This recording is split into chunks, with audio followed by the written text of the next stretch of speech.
হ'ব আপোনালোক উঠক দাদা একো নাই আজিৰ পৰা শিৱসাগৰ ব্যৱসায়িক প্ৰতিষ্ঠানসমূহ খোলা থাকিব আৰু কোনো যাতে ইয়াৰ সুযোগ আৰু সুবিধা লৈ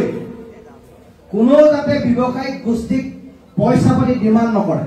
এই কথা 30টা সংগঠনৰ নেতৃত্বই কিন্তু বিচাৰ বিশ্লেষণ কৰিব হ'ব আপোনালোক উঠক দাদা একো নাই আজিৰ পৰা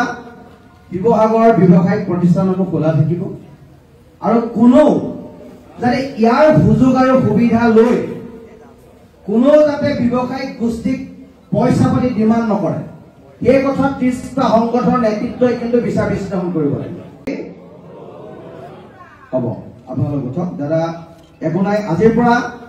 শিৱসাগৰ ব্যৱসায়িক প্ৰতিষ্ঠানসমূহ খোলা থাকিব আৰু কোনো যাতে ইয়াৰ সুযোগ আৰু সুবিধা লৈ কোনো যাতে ব্যৱসায়িক গোষ্ঠীক পইচা পাতি ডিমাণ্ড নকৰে এই কথা 30টা সংগঠনৰ নেতৃত্বই কিন্তু বিচাৰ বিশ্লেষণ কৰিব লাগিব